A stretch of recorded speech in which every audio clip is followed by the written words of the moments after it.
Kebakaran lahan di Taman Nasional Waikambas, Lampung Timur, Lampung sejak Jumat siang hingga kini belum padam. 250 personil gabungan dikerahkan memadamkan api.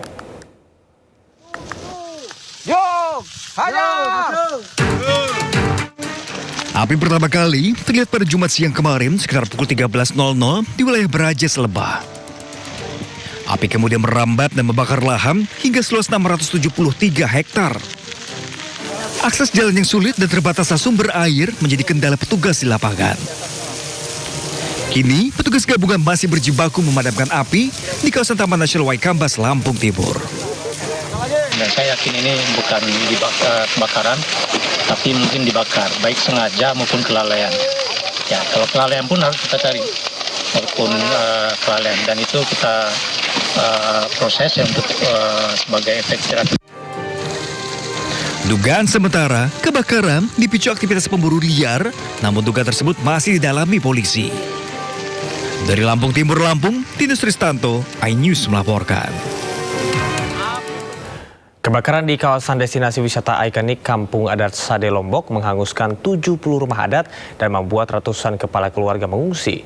Kepulan asap pekat dan beberapa sisa titik api masih menyala di antara puing-puing bangunan yang hangus.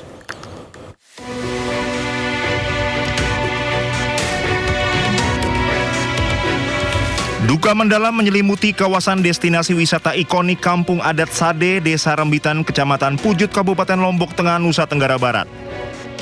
Pasca kebakaran hebat pada Sabtu malam, sedikitnya 70 rumah adat suku Sasak ludes rata dengan tanah. Ratusan kepala keluarga terdampak terpaksa mengungsi dan 300 lebih pelaku wisata di kampung ini kehilangan mata pencaharian mereka. Hingga Minggu pagi kondisi Kampung Adat Sade porak-poranda.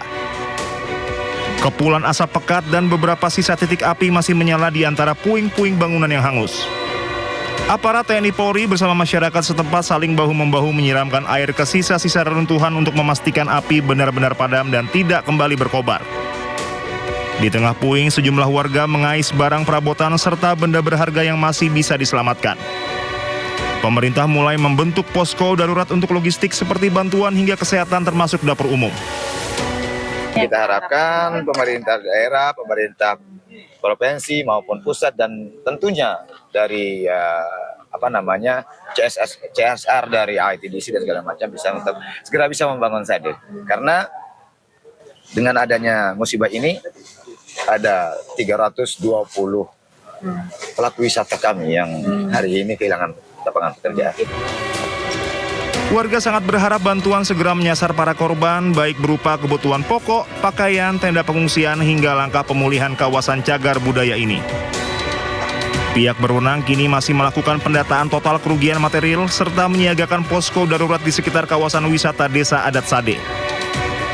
Dari Lombok Tengah, Emma Widiawati, iNews melaporkan. Warga kategori desil 9 dan 10 atau dengan pengeluaran lebih dari 2,2 juta per bulan bakal dilarang beli BBM Pertalite mulai akhir tahun ini. Informasinya usai jeda, tetaplah bersama Sindo Prime.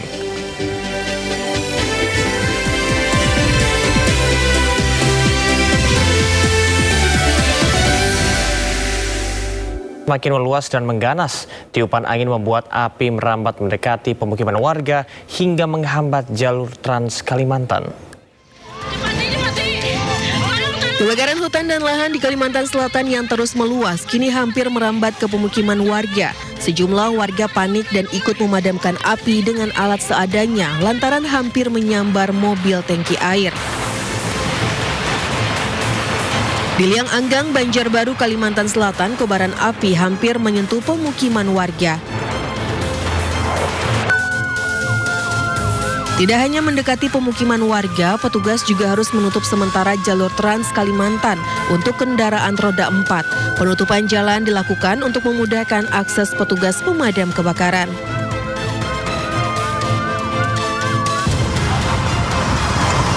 Akibatnya sejumlah kendaraan tertahan hingga proses pemadaman selesai. Ada yang memilih menunggu, ada pula kendaraan yang memilih untuk putar balik.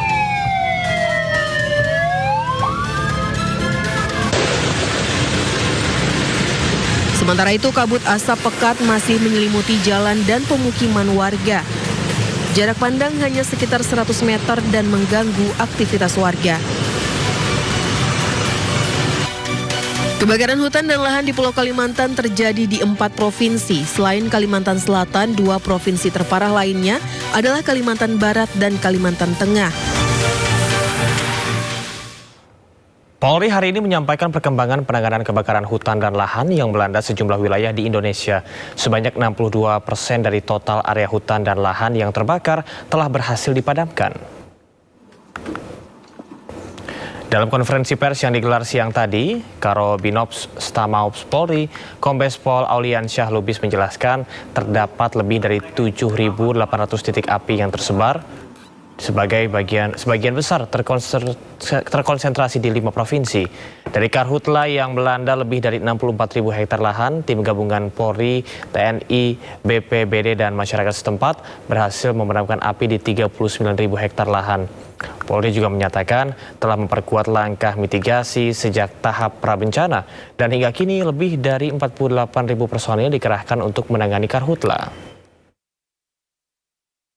Nah, dari tanggal 22 yang lalu ada 48.656 hotspot yang terdeteksi secara nasional dan hasil verifikasi darat mengkonfirmasi adanya 7.872 titik api yang aktif. Jadi lebih kurang dari hotspot tadi sekitar 16,17%. Sebagian besar terkonsentrasi di 5 provinsi prioritas, yaitu Kalimantan Barat, ada sekitar 2.849 titik api, kemudian Riau ada 1.201 titik, Sumatera Selatan ada 1.105 titik, Kalimantan Selatan 738 titik, dan Kalimantan Tengah ada 674 titik. Nah, kemudian dari data kita juga total luasan lahan terbakar secara nasional tercatat ada 64.341 hektar. Jadi berkat kerja keras dari tim gabungan Polri, TNI, BPBD, Manggala Agni, dan masyarakat di lapangan sebesar 39.959 hektar atau 62% dari total area terbakar telah berhasil dipadamkan dan dikendalikan. Kita ke informasi selanjutnya, pemirsa. Di tengah kepungan asap akibat kebakaran hutan dan lahan, warga Sampit, Kalimantan Tengah bertahan di rumah mereka. Para warga mulai terserang penyakit pernafasan akibat kepulan asap karhutla.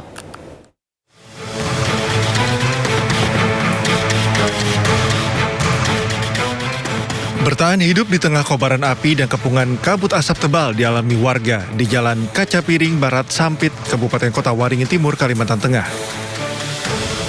Warga terdampak yang tetap bertahan mengaku mengalami sesak napas. Sudah 5 hari lamanya petugas gabungan terus melakukan upaya pemadaman, namun api tak juga kunjung padam. Padahal rentetan api terus bergerak mendekati kawasan permukiman warga. Pertama gejala sesak napas, sering flu-flu jalannya. Sakit kepala mungkin sakit kepala, pokoknya intinya sesak napas lah. Situasi yang sama juga dirasakan warga lainnya di kawasan ini meskipun kabut asap terasa lebih tipis. Warga tetap berjaga-jaga secara bergiliran selama 24 jam penuh. Sebab sisa pembakaran yang terbawa angin kerap menyulut ranting kering hingga sangat rentan terbakar. Karena orang standby kadang tiba-tiba api yang dari sana bisa melompat ke sebelah, bisa begitu. Karhutla yang terjadi di Kabupaten Kota Waringin Timur saat ini adalah yang terparah sepanjang tahun 2026. BPBD setempat mencatat luas lahan yang terbakar sudah lebih dari 1.400 hektar. Luasan itu dipastikan akan terus bertambah mengingat karhutla masih terus terjadi dan titik-titik baru semakin bertambah. Dari Kabupaten Kota Waringin Timur, Kalimantan Tengah, Normansyah, iNews melaporkan. Sementara itu terkait dengan penegakan hukum, Barreskrim Polri telah menetapkan 72 tersangka pembakar hutan dan lahan di berbagai wilayah di Indonesia. Direktur Tindak Pidana Tertentu atau Dirti Peter Barreskrim Polri Brigjen Muhammad Irhamni menjelaskan penetapan 72 tersangka berasal dari 89 laporan yang ditangani 9 jajaran Polda. Polri akan terus menindak tegas para pelaku pembakaran lahan demi menjaga kelestarian lingkungan dan keselamatan masyarakat dari ancaman bencana kabut asap.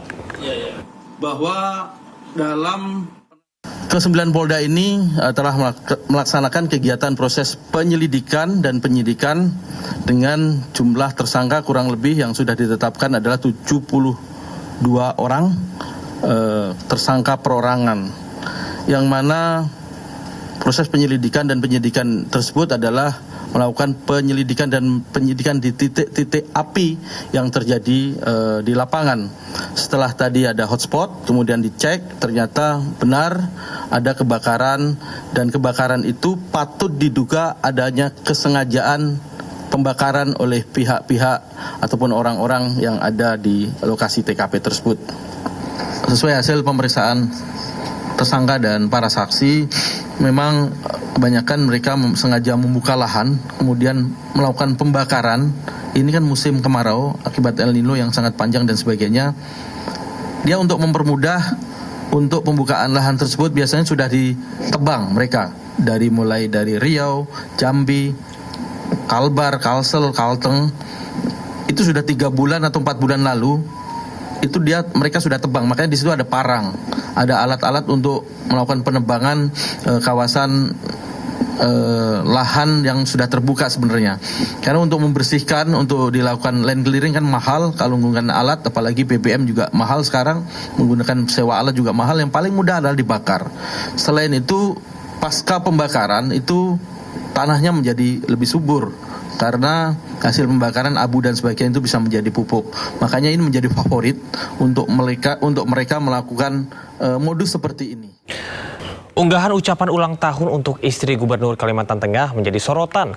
Unggahan tersebut menuai kritik karena dinilai tidak tepat di tengah bencana karhutla yang melanda. Ucapan selamat ulang tahun untuk Aisyah Tisia Agustiar, istri Gubernur Agustian Sabran, diunggah akun resmi Disbudpar Kalimantan Tengah 2 hari lalu atau pada 21 Agustus 2026. Ucapan ini pun langsung menjadi perhatian karena muncul ketika Kalimantan Tengah sedang dilanda kebakaran hutan dan lahan. Netizen pun mempertanyakan empati dan relevansi publikasi ucapan ulang tahun di tengah darurat karhutla.